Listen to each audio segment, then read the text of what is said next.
안드레아 보첼리 암흑 속에서 건져 올린 빛.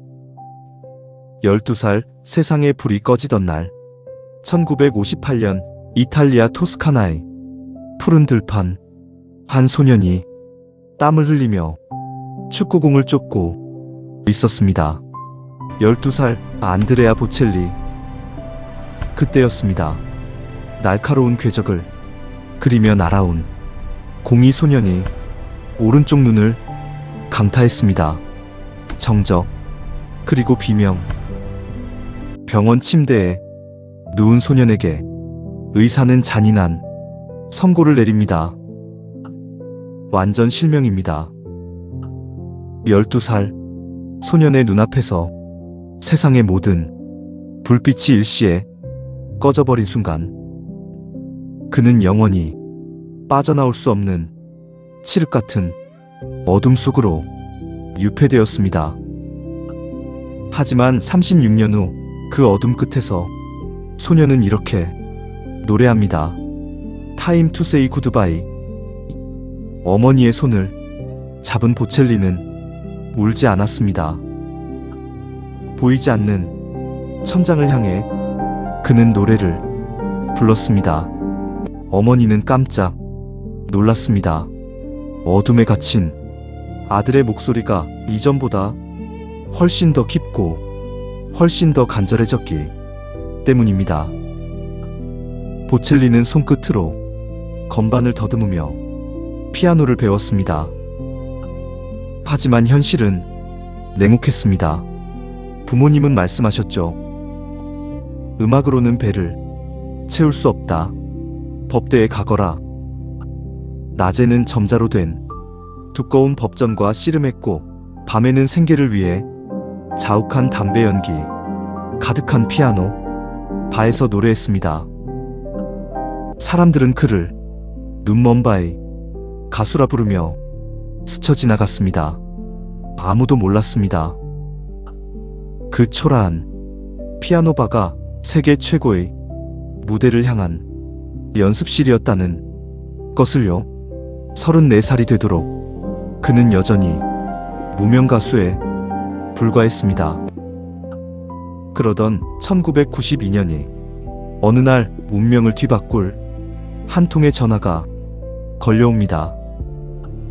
상대는 당대 최고의 테너 루치아노 파바로티였습니다. 보첼리의 데모 테이프를 우연히 들은 파바로티는 경악을 금치 못했습니다. 끝까지 들은 파바로티가 나직이 읊조렸습니다. 신께서 당신의 눈을 가져가는 대신 인류의 보물 같은 목소리를 주셨군요. 1994년 살레모 음악제 지팡이를 짚고 무대에 오른 이 무명 가수가 첫 소절을 뱉는 순간 이탈리아 전역은 숨을 죽였습니다. 어둠을 뚫고 나온 그 기적 같은 목소리에 사람들은 비로소 깨달았습니다. 빛은 눈이 아니라 영혼에서 나온다는 것을. 1995년 작곡가 사르토리가 보첼리에게 곡 하나를 건넵니다. 당신과 함께 떠나겠어요. 이듬해 이 노래는 팝의 여왕 사라 브라이트만과 만나 새로운 이름을 얻습니다. Time to say goodbye. 녹음실에서 보첼리와 사라는 단 한 번이 연습도 없이 서로의 호흡만으로 완벽한 하모니를 만들어냈습니다. 보이지 않아도 느낄 수 있었던 영혼이 공명이었습니다. 발매 즉시 전 세계 차트 1위 1200만 장의 판매 기록. 어둠 속에서 피아노를 치던 무명 가수가 전 세계의 상처를 치유하는 거장이 된 순간이었습니다. 우리가 보지 못한 것을 보는 남자.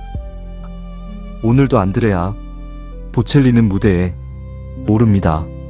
그는 66이 된 지금까지 단 한 번도 관객이 얼굴을 본 적이 없습니다. 화려한 조명도 자신을 향해 쏟아지는 뜨거운 박수갈채도 본 적이 없죠. 훨씬 더 선명하게 세상을 보고 있습니다. 빛이 없는 어둠은 그를 막지 못했고 오히려 그 어둠이 그를 세상에서 가장 밝은 빛으로 만들었습니다. 그는 말합니다. 눈으로 보지 못하는 것이 마음으로는 가장 잘 보입니다. 당신을 가로막고 있는 어둠은 무엇인가요? 보첼리가 그랬듯 그 어둠은 어쩌면 당신만의 찬란한 빛을 발견하기 위한 서막일지도 모릅니다.